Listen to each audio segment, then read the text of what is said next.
Hi, Mayor and Council. I'm here on behalf of this rezoning in the 1800 block of 8th Avenue East.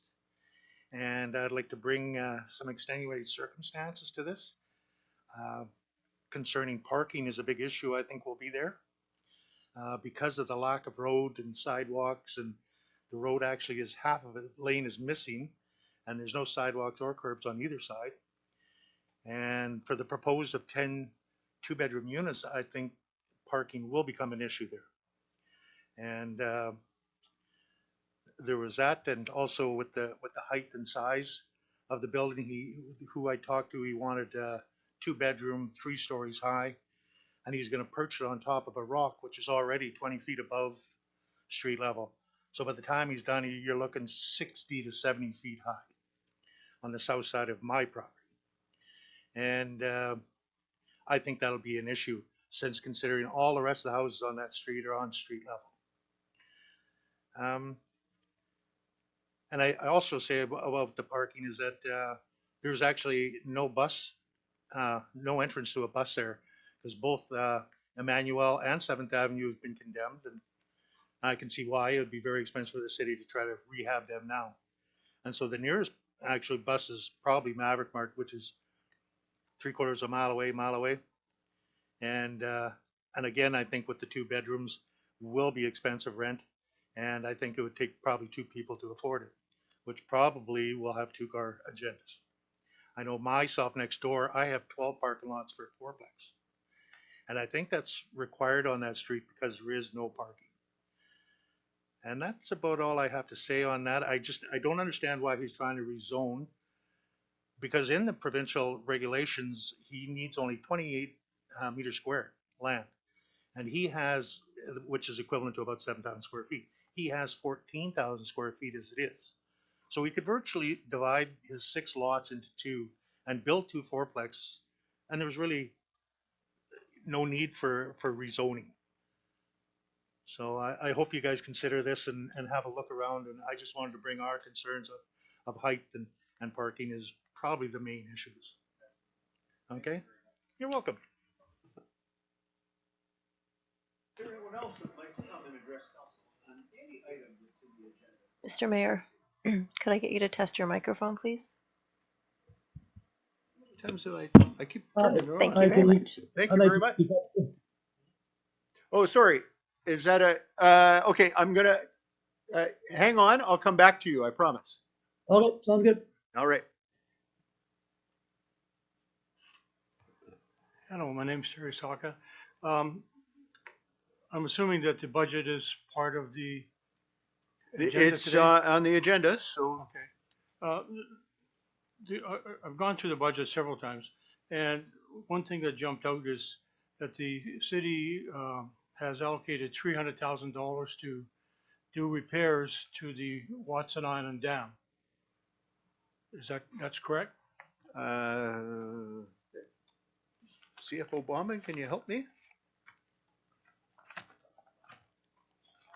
That's a Prudhoe Lake Dam, right? Or the Rainbow Lake Dam?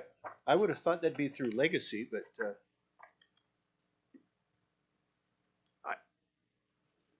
can you Okay. keep talking and Yeah, the question I have is, when the mill shut down, the Port Ed expanded its boundaries, and that included the properties and the dam when they did that expansion. So when the mill operated, the mill maintained the dam. We would have crews go out there in the spring with a dozer boat and a crane and remove all the logs, and we would have maintenance crews go out there on a regular basis, do maintenance on the machinery that lifts the gates up and down and all the rest of it. So the last time I was out there was last year, and the equipment there is in quite a bit of disarray. So I don't think anybody's done any mechanical maintenance there for quite some time.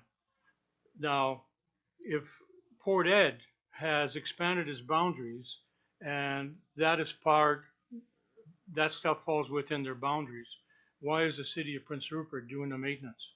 Why isn't it a 50-50 split? at Um, least. Well, it's no different than, you know, if you owned a house in Port Edward, this district of Port Edward isn't gonna fix your house. We own the dam. It's our dam. I think it's Legacy Prince Rupert's dam, but I could be wrong. CFO Bauman. It's actually the city of Prince Rupert's Dam. Okay. That's what came along with the tax sale. Right. So it's our asset, which we hope actually to convert into some value at some point. It's one of, as you would know, one of the largest industrial water licenses in the province is attached to that dam. Right. And one of the many possibilities is hydrogen production. You can split you need a big source of water to do hydrogen production. But anyway, so yeah, the dam itself belongs to this city. But it falls within the district of Port Ed. Yeah, but it's ours. Right. So if you own a house in Port Edward doesn't fix the house. Yeah, but you pay taxes. You pay taxes Correct. to Port Ed, not to Prince Rupert, even Correct. though I live in Prince Rupert. Correct. Right. So in this case here, why isn't the cost to maintain the dam, because both parties are getting a benefit from it or will be getting a benefit down the road. If the hydrogen thing develops, then I'm sure the village of Port Ed will be getting taxes from that as well, right? No, it would be on Watson Island, most likely. But they would get tax money from it. No. From the dam, maybe? No, from the business that would be created on Watson Island. No, yeah, no. Port Edward gets nothing from Watson Island. Okay. Yeah. Well, that is my concern. That Yep, that, yep. That Yeah, Yeah. it's like I said, it's really simple. It's our dam. I so think we it pay would to only be maintain. fair that both parties would contribute to the maintenance because both parties are using that area and they're getting the benefits of it. So I would think that both parties would contribute to the cost of the maintenance. Fair enough. Yeah. Keep going. The other question I have is the McCarthy place is, where's the money coming to finance that? It comes from several sources, as I recall. Legacy Prince Rupert. Some of it comes from the RBA. Again, I'd have to look back through the document. It's spelled out in the document, I think, pretty clearly.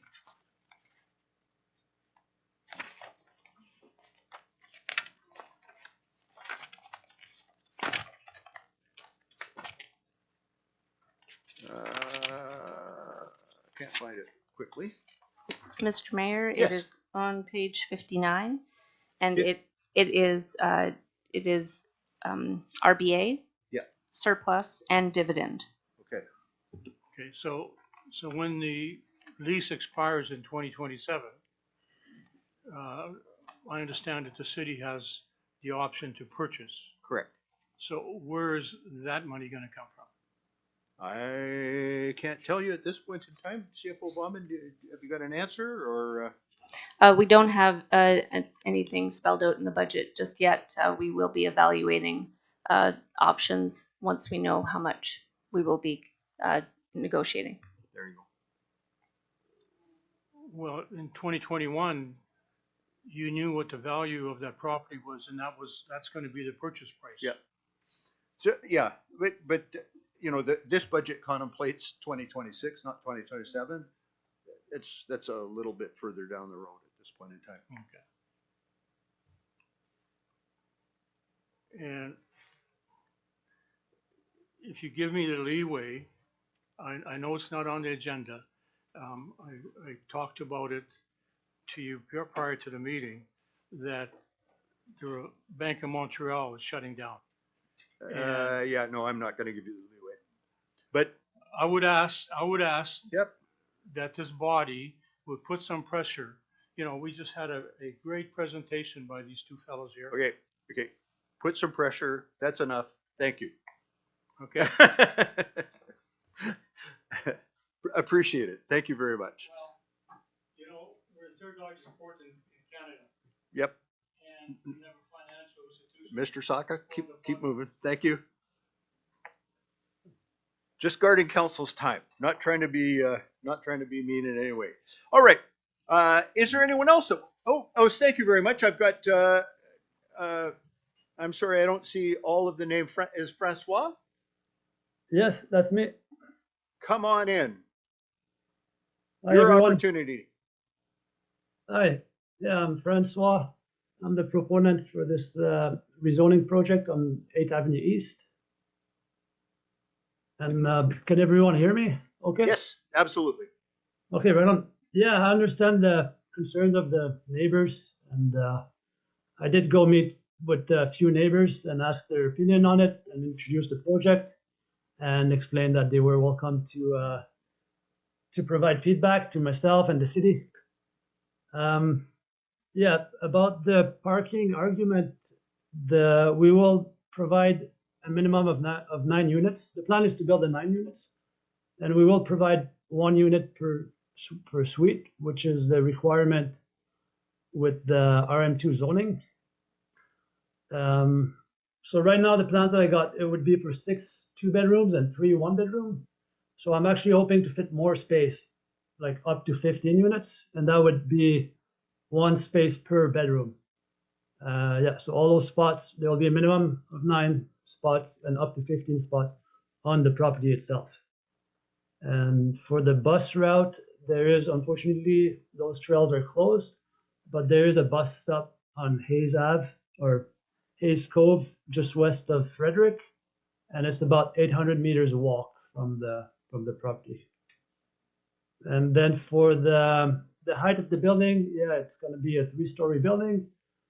And if we go with 8-foot ceiling, it's going to be about 11 meters high, which is allowed in the current zoning. And if we do go with 9-foot ceilings for each level, we will be a meter above the maximum height for this current zoning, and we'll be at 12 meters. But the RM2 zoning would allow for 13 meters. And it is true that the lot goes up towards the back where we found bedrock, where it's the most suitable for the footprint. And it goes up about, yeah, maybe 8 feet, 10 feet at the most. But so it will, but this is the furthest away from the neighbor, to the north. And so it wouldn't cause too much say that I don't believe it's the furthest away from the building, from the adjacent property line. And yeah, I did consider doing 2 fourplexes on this lot, but unfortunately it doesn't really work in terms of financing and in terms of access from 8th Avenue East. Yeah, that's all I wanted to add. Thank you. Thanks, everyone. Thank you very much. Appreciate it. All right. For the final time, is there anyone that has yet to address council that would like to address council on any item that's coming up on the agenda?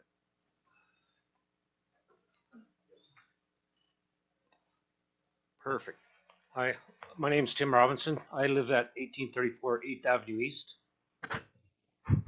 Yep.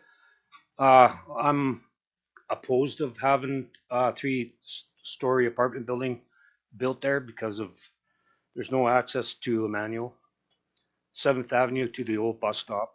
And then if you have any elderly people that are going to move in there or people that are on wheelchair, they got to go quite a long ways to catch a bus. And parking, if he's going to have 15 units, most people in a 2-bedroom have at least 1 or 2 vehicles. So there's not going to be enough parking in that area because the street's too narrow, and then you got security too. Great. The influx of more people. We already had issues on that street quite a bit. Other than that, that's all I got to say. Thank you very much. Appreciate that. Yeah, thanks. And I'll call one more time. Seeing no one, we'll move on to the next item. The next item is the consent agenda. There are a number of items on the consent agenda. I'll highlight them. There are the minutes of the special meeting close of November 24th, minutes of the committee of the whole of November 24th, minutes of the regular meeting of November the 24th. There's a report for receipt from the Director of Planning and Development Services with regards to waterfront redevelopment project update. Correspondence for receipt. There is a response to council inquiries. Recommendation is that all the items on the consent agenda be approved or received as requested. Councilors Randhawa and Ady, any items you want to draw particular attention to? I want to highlight a couple of things. First of all, on the responses to council inquiries, there's a number of items that are worth looking at there, not the least of which was the report on the possibility of portable water treatment units, and response to council's concern about the winter maintenance on the access to the industrial park. But also stepping back to the report from the Director of Planning and Development Services with regards to the waterfront redevelopment project. I strongly encourage people to have a look at that report. It's a very high level report at this point in time, but it is looking at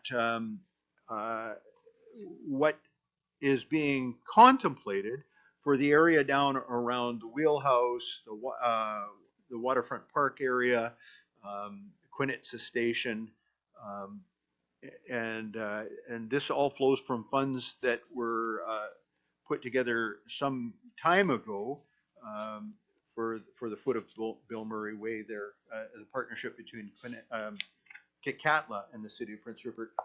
Councillor Cunningham. I'm happy to see that they're going to put a priority 1 on the road going from the highway down to the industrial site. I'm amazed at how many people have come forward about that problem. I never realized it existed till they started talking to me. Yeah, right. And on the flowers, the last time this was brought up was probably 12 years ago. And one councillor at that time was worried about the cost of maintaining them and that. So I'm quite sure if we find grants to beautify the downtown, the maintenance will still fall on the city. Right. And that would have to be a budget item. Absolutely, it'd have to be part of the grant. And that would go into parks. Yeah. Which is already pretty lean, so. Yeah. All right, all in favor? Any opposed? It is carried. We have a report from the Director of Planning and Development Services with regards to zoning bylaw amendment number 3669, 2025. The council consider the zoning bylaw amendment number 3669. Can I have a motion to that effect, please? Councillors Niche and Ady. Any discussion? Councillor Ady. I'm not sure if now is the time to address. It's as good a time as any. You may have to repeat some of it when we get to the bylaw. Okay. I'm hearing a very unresolved debate at the moment between the proponent and the surrounding neighbors. And I just wonder whether this is an idea that's quite ready for prime time. To me, as I understand it, the concerns are potential with the building height, the impact that might have on sunshine to surrounding properties, and I'm sure that I share this with everybody. Sunshine is one of our most valuable resources. I hear the concerns about parking, and I know from being down that street, I actually went and looked at it today. The road is not exactly a main street, and as it's been pointed out, there's no curbs, no sidewalks, and so on. I hear the concern about the bus stop access, and also it is in the nature of these things that there is a timeline that gets followed, and it doesn't always afford people enough time to put together their views. In this case, I think we've heard clearly from people for and against the project. So I guess what I'm feeling like is it would be really good if the two sides can find a way to get closer in terms of what would work for that property. Um, I wonder if we can ask staff to, that we can put this away, table it, I think is the right word. Perhaps Councillor Cunningham can correct me on that. Um, and to give staff more time to consult with both sides and see if there's some common ground that could be found here. So, So I guess my question procedurally would be, Yeah. if I'm going to vote against something because I think it needs more thought, would I be doing it at this point, or would I be doing it? I think we do that when the bylaw Okay. actually comes up. Okay. Yeah, Councillor Niche. I mean, housing, it always seems to be such a controversial subject. A lot of people don't like to see change, and I understand that.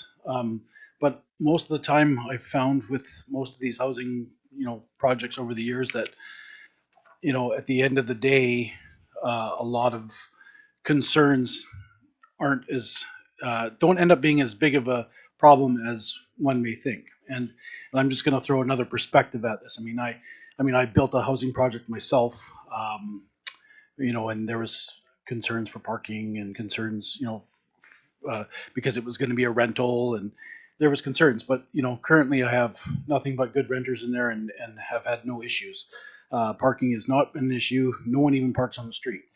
But I just want to throw another perspective into this, and there is a height concern. Now, currently, someone could build a house there, and they could build that house 3 stories tall, and they could build that house wherever they want on that property, as long as they're 4 feet from the side and 10 feet from the rear and 12 feet from the front, if they were building a house.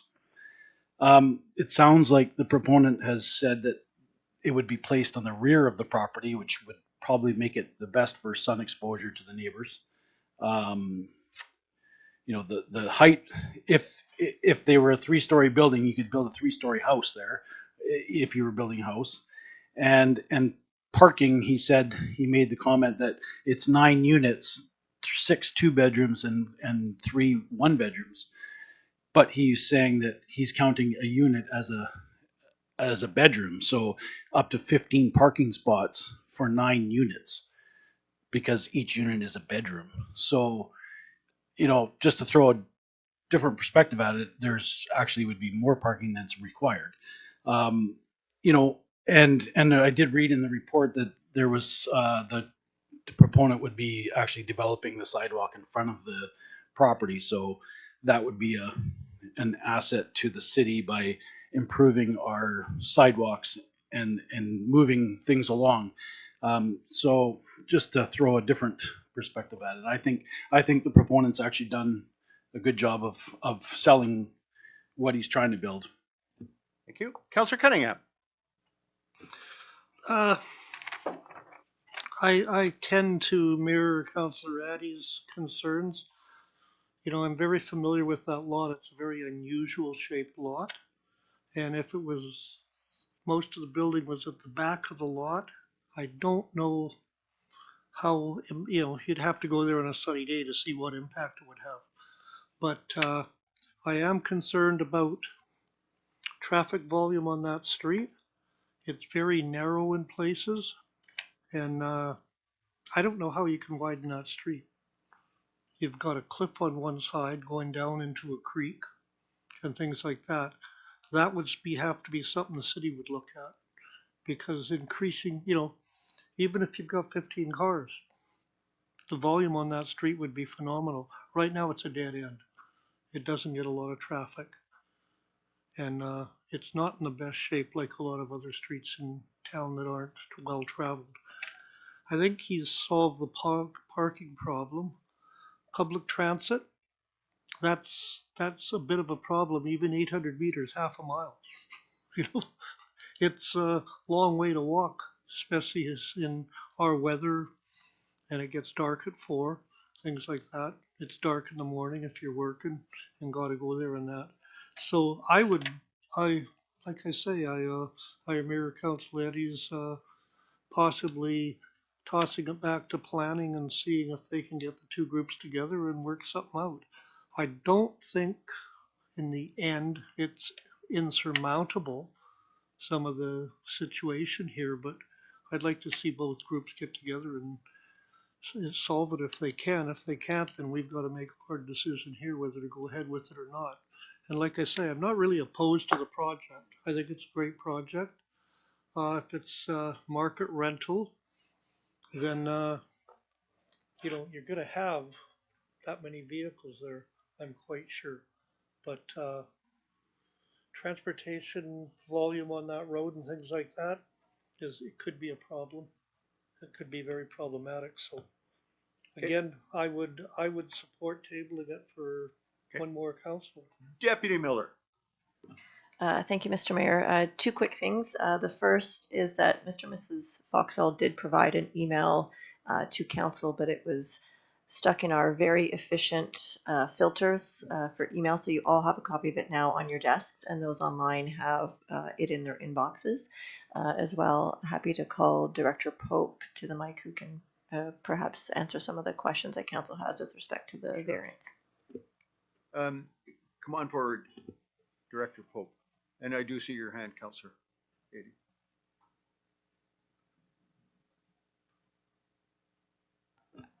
Thank you, Mr. Mayor. I'm just here in case there are any questions that need confirming. All right. Councillor Ady. Yeah, I would just make the point that I'm not suggesting that nothing happens there. In fact, what may eventually happen there can be a development that not only the proponent, but also the surrounding neighbors can be content with. And it may be in the end that it comes back to us and we make a different choice. What I'm suggesting is that I think there's more than enough justification, just given the views that have been expressed, for taking a little more time so that we can make sure we get the decision right. Okay. Councillor Randella. Thank you, Mr. Mayor. Yeah, we are short of housing in our community. We need more housing. I'm in favor of that, but on the same time, I agree with Councillor Ady, if both parties can come up with a better solution, so that will make our job easy. Thank you. Councillor Forster. Thank you, Mr. Mayor. I have a query. I'm not familiar in the past with us raising concerns about transit when it's come to housing projects. Is that something that would be on the builder or the community, or would that be something that we would be weighing in on? Director Pope. Thank you, Mr. Mayor.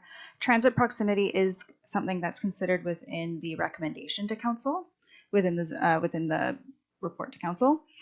We did take information from our complete communities plan, which council approved last year or earlier this year, which did identify that the area is actually what's called high porosity, which means there's quite a lot of ways to get in and out of the area, including trails, although as noted, some of them are closed, and transit in the area as well. As noted, the two trails that are indicated as closed, neither of those trails would be considered accessible. I would just note, one includes a staircase and one is non-accessible, sort of rooty and other things through it. So the access for accessibility would remain as it is, which is about 3 blocks walk. 3 blocks, okay. And the bus stops 800 meters away, so. That's correct, Mr. Mayor. Sorry, yeah. There's 2 bus routes nearby. One goes along 6th Avenue. There's a stop right, I believe it is near Frederick. And there's also a trail that does cut through along 8th Avenue that cuts up to 6th Avenue where that bus goes. And then there's also another bus that goes along, I believe, 11th, or maybe 10th Avenue East. So that is down the other towards the south. Thank you. My next question, Mr. Mayor, we heard some concerns that it's being proposed to be built upon 20 feet up in the air, and we've also heard about 10 feet up in the air. Is there any clarity that staff can give us on what the height actually will be? Director Pope. Thank you, Mr. Mayor. At this time, we've not received an official development permit or building permit application. We have seen some preliminary drawings. It is my understanding that it is placed on the southwest corner of the property, which is the highest point. However, from our regulations, we only measure from the ground level. So wherever that bedrock happens, at this time, we don't actually have the elevations data for the proposal. Thank you, Mr. Mayor. From my own understanding, would we get that type of information before or after we make a decision, typically? That depends on whether you postpone the decision this evening or not. You know, if that's a piece of information that you require. I think, Mr. Mayor, for me, no, keeping in mind, I do not have the benefit of some of my counterparts on council in that I've never built a house. I think I've handed my dad tools. That's the extent of my building experience, and you know, maybe painted and put up some drywall to help. So when I'm hearing two very different perspectives from community members as well as the person that's building, to me, I do really need to understand, is it 20 feet in the air before we start, or is it 10 feet? Because that's a pretty big difference. Yeah. Yeah, and I think there's, so if I may, and Director Pope, I'm going to say a few things, but I want you to either bat it down or correct me if necessary. Under the current zoning, as Councillor Nish has already said, you could go there and build a structure today that's 11 meters high. And that would be a fourplex, I understand. The reason for the rezoning is to get from 4 to 8. You could do 2 fourplexes at 11 meters, correct? Thank you, Ms. Mayor. That is actually incorrect. Currently, Okay. the zoning is an R1 zone, which allows up to 4 units in any configuration. Okay, thanks. So you could build a fourplex. You could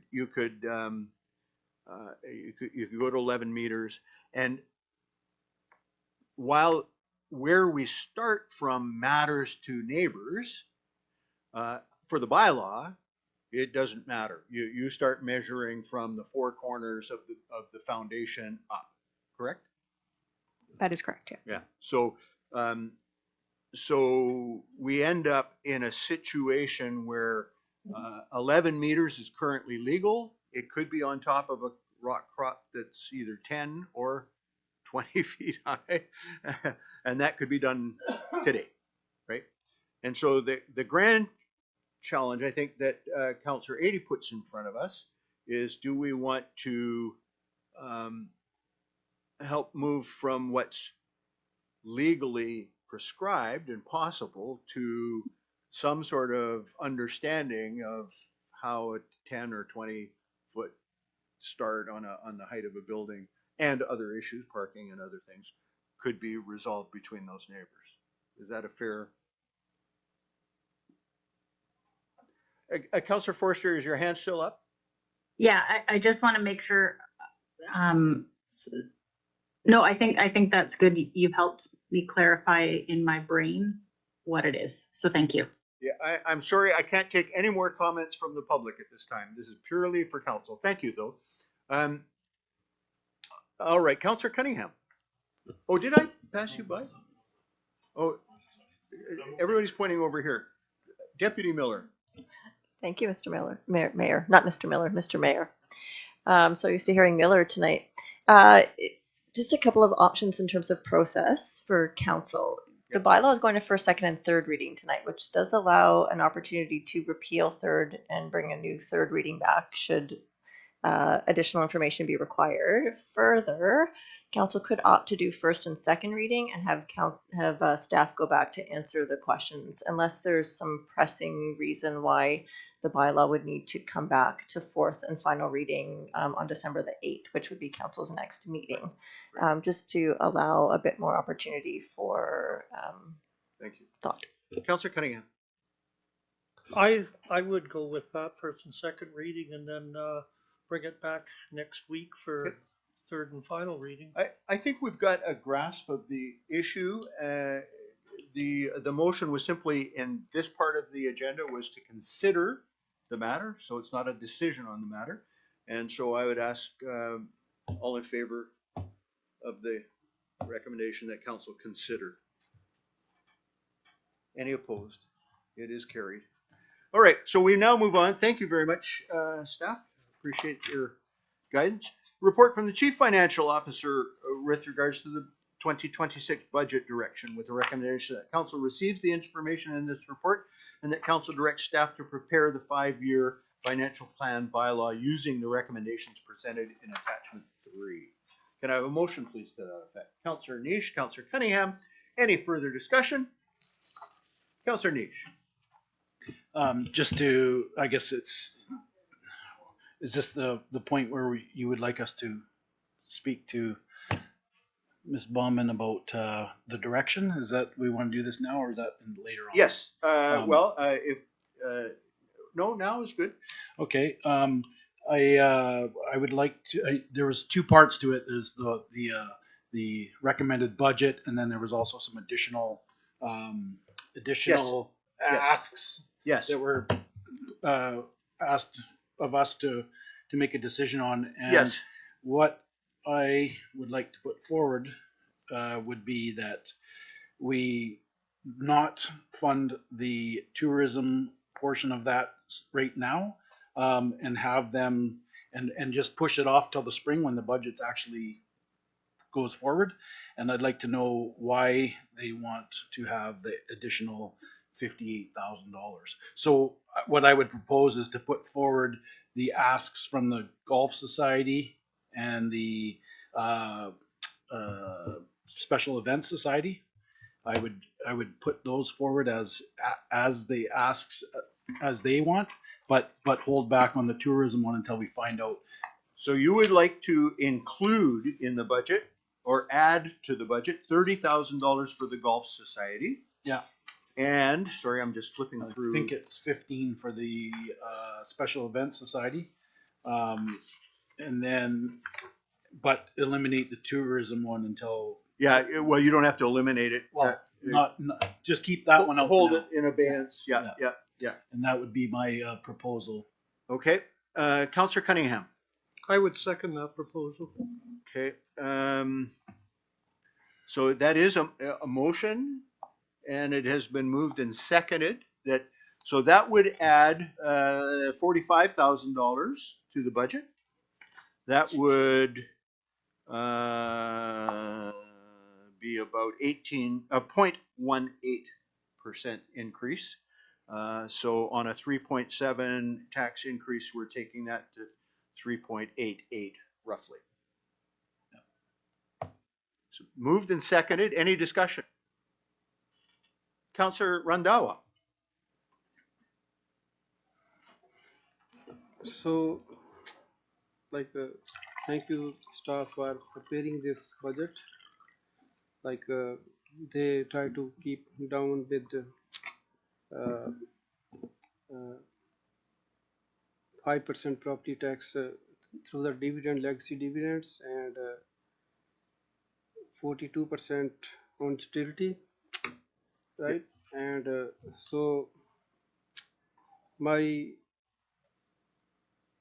I ask is I'm asked right now we all know, right, with tariffs and all the prices going up, it's very hard for all the residents, people to afford groceries, and their budget going up everything. So I'm asking if in the city we can put more money from legacy fund to compensate that increase, because people with, especially with fixed income, their income don't go up. Like we already have increase on water, sewer, solid waste, and now on top of that 3.88. So that would be too much ask for, especially people with the fixed income. So I think if we can give break on this year, like Vancouver city, they didn't increase any tax this year. So if we can afford, like that's the people's money and the DB Lexi fund, so we can put some more money on this side and give break to our residents. Okay. Deputy Miller, the ask is to squeeze a little bit more money out of legacy. Your response. Thank you, Mr. Mayor. My response would be to hand it over to our CFO. CFO Bombin. So Legacy is a separate corporation, and right now the funding that is coming from Legacy is paying for capital. By paying for capital, it actually is giving the taxpayers of Prince Rupert a break where we have not had to propose an increase to pay for that capital. So adding more money from Legacy as a dividend to offset operating costs in 2026, and then having that money not be there in 2027 would mean that we would either have to we would be able to keep services at a lower cost for taxpayers in 2026, only to have to possibly increase for the taxes in 2027 doubly for what they didn't have to pay in 2026, and also make up what needs to be funded in 2027 with any increases that would be required for the same services.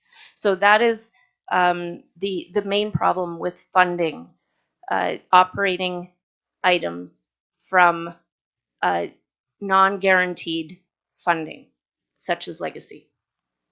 So if we were to, I want to be cautious in not asking you to say what you can't say, but I'll ask.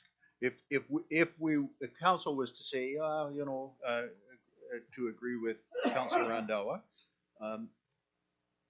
is there money to be squeezed out of Legacy? We would need to go to the board and see if there is more funding available. I could say that chances are yes at the moment, but there could be the cost could be funding for a future capital project for the city, or also funding that is necessary for the operations on Watson Island. As a resident who did come to the table today did point out, the Watson Island dams, although they're owned by the city, Legacy is actually paying a dividend in order to conduct all the regulatory compliance items. And we're not actually, the city isn't having to raise taxes for the citizens right now to pay for that particular item, Okay. as an example. I want to put this discussion on hold just for a moment because we have a motion about adding a couple of items. I'd like to finish that discussion and then come back. Councillor Cunningham, okay. Anybody want to talk to the motion that's on the floor, which is to add $45,000 to the budget to cover the Golf Society request and the cash request from special events? Any more comments on that? Are you prepared to vote? All in favor? Any opposed? I see no opposed. It is carried.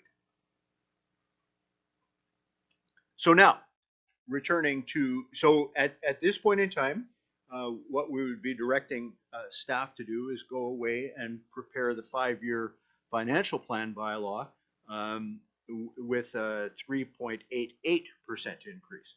And Councillor Randhawa comes forward and says, let's use legacy money. So Councillor, is that a motion?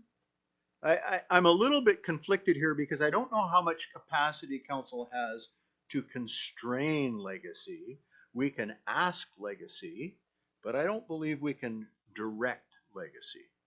So, so the motion would be to ask the Board of Legacy to come up with some funding, whatever that is, to help offset the tax increase for this year only. Yes, Okay? yes. That's the motion by Councilor Randall. Is there a seconder?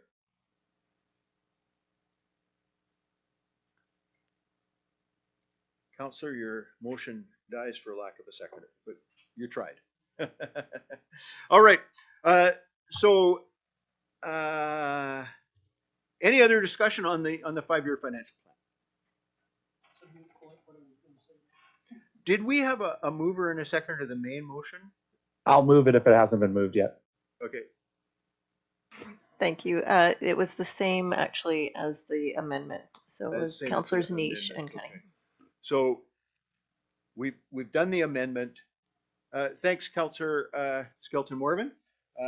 We've done the amendment. We'll go back to the main motion, which will now be that Council receives the information in the report and that Council directs the staff to prepare 5-year financial plan bylaw using the recommendations presented in attachment 3 and in the amended motion. All in favor? Any opposed? Councilor Randawa is opposed. It is carried. All right. Report from the Director of Operations with regards to the landfill leachate mobile treatment unit fabrication. Recommendations: Council award RFP LF 24001 to McHugh Engineering Contractors for fabrication, installation, commissioning of the landfill leachate mobile treatment unit at a cost of $3,676,500 plus applicable taxes. Can I have a motion to that effect, please? Councilors Randawa and Ady. Any discussion? Any questions? No. Councilor Cunningham. Okay, question directed at Director Smits. So this is, let me look at my notes. So this contract's for $3,676,500. And we, if I recall correctly, gave Broadwater a contract to do the foundation. Is this is on top of the 3 million? So what's the final figure for this leachant mobile? Director Schmidt. Thank you, Mr. Mayor. So this is for the fabrication of the unit that sits on the actual pad that was awarded last council meeting. The final figure is still a little bit up in the air. So this would go onto the pad there, and then we have to complete the final hydro upgrades. So the electrical service to this facility isn't quite up to capacity, so that's under work right now to be designed. So at this point in time, it's this number plus the previous number and a number yet to be determined. Is that correct? Correct. So that's stage 4 of this project. Okay. And so what's that number we're at right now? Do you have a ballpark of where we're at, Director Schmidt? Thank you, Mr. Mayor. I have to get back to you on that. It's plus the design, plus what was awarded last council meeting, plus this, and then we just have to get a little bit more concrete numbers on the electrical service upgrade. Okay.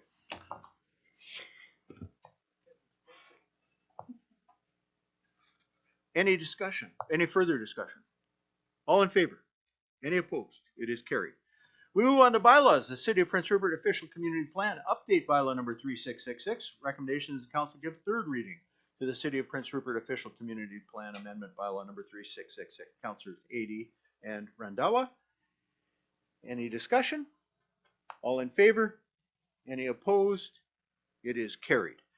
We have the City of Prince Rupert Zoning Bylaw Amendment number 3669 that recommendations the council give first, second, and third readings to the City of Prince Rupert Zoning Bylaw Amendment number 3669, 2025. Can I have a motion? Councilor Niche, is there a seconder?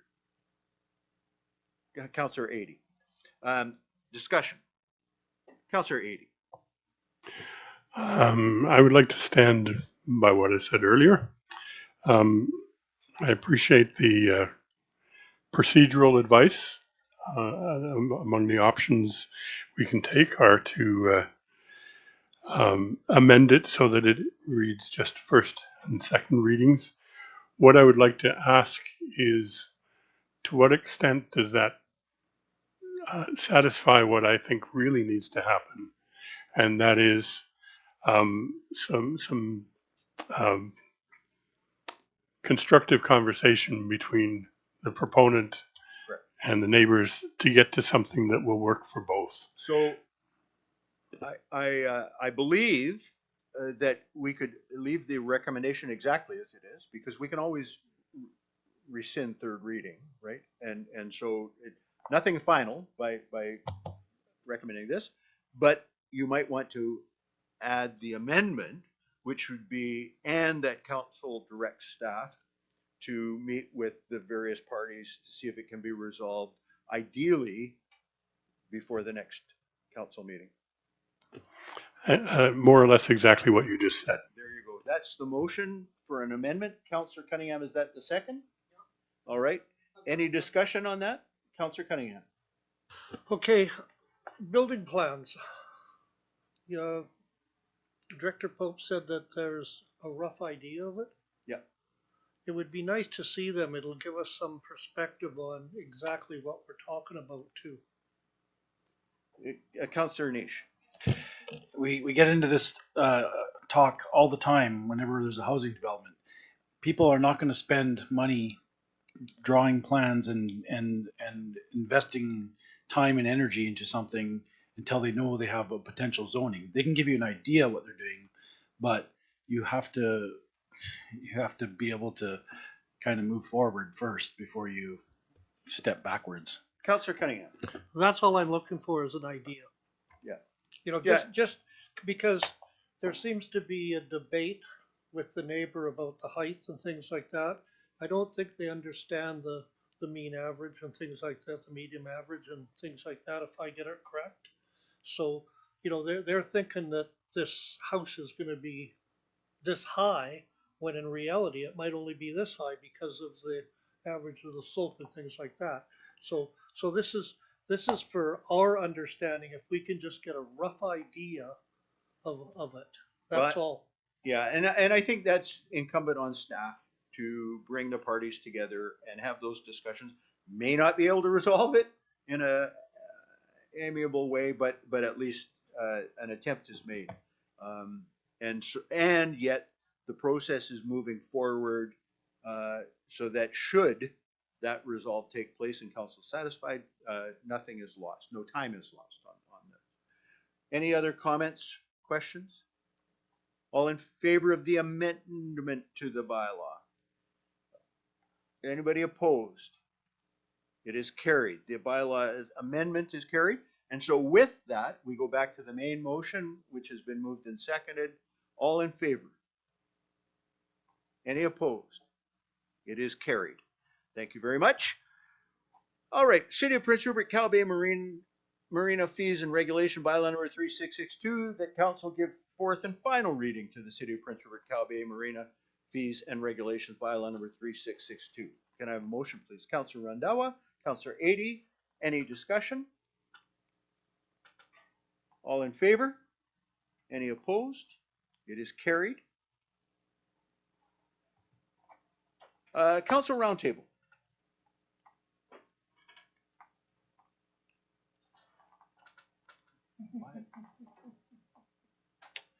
Councillor Adey. I'll give you something of a small and organic nature. I'm seeing a fair number of complaints. I think there's always been room for complaints on this issue, but it seems to be an increase, particularly around the dog park, but also in the golf course. I've seen it. Just an encouragement to dog owners to pick up after their dogs. Thank you. Councillor Cunningham. Again, on that matter, if somebody's walking their dog down 3rd Avenue and they don't have a bag to pick it up, bylaw should be looking at them and saying something. You know, like I walked down 3rd today again because there was no parking. I had to park 2 blocks away from City Hall, and some of the cars in the 15-minute zone were there over an hour. But that's another matter to be discussed at another time. And there was 2 piles of dog business between City Hall and City Hill on the sidewalk. So if somebody's walking a dog downtown and city bylaw sees it, they can actually check and see if they got a bag to pick it up. Because if they don't have a bag to pick it up, then they're not gonna pick it up. Right. Right. Deputy Miller. Thank you. I can note that when bylaw sees people doing that, they do ask them to pick it up or offer to give them a ticket. They have the option. Our bylaw officers do also carry the poop bags with them so that they can hand them out. So there are a number of residents who have experienced that and called to complain to me. So I do know that when they see it, they do. The issue is that they have to actually be there at the time. Councillor Cunningham. Well, that's fine if they're there at the time, but what's gonna happen when they're not there the next time? So maybe find the people and then they'll start picking it up. Councillor Forrester. Thank you, Mr. Mayor. Just a couple of things. Excitement for the community for Winterfest next weekend and the sale passed. So encouraging everyone in our community to take part in those great free events. My other thing is a question, I believe next council meeting next week, we're going to be getting an update on quite a few different buildings and things that are happening in the community. I'm wondering if we can get some updates on, I keep being asked, when does A&W open? What's happening with the movie theater, some of the buildings that we as a community have lost. Are we able to get updates on that, or is that not something? Obviously, the owners need to give us an update, but do we know anything? Deputy Miller. Thank you, Mr. Mayor. We can add that to our December 8th updates and confirm what information we have and what we can disseminate. Perfect. Thank you so much. Little birdie told me that it might be a good idea to write a letter to the Bank of Montreal. I wonder if council would like us to write a letter to the Bank of Montreal expressing our extreme displeasure in their decision to close the branch. Yes? All right. Deputy Miller, would you put that on the to-do list? All right. Any other items? Entertain a motion to adjourn. Councillor Nish and Councillor Randawa, all in favor? Any opposed? It is carried.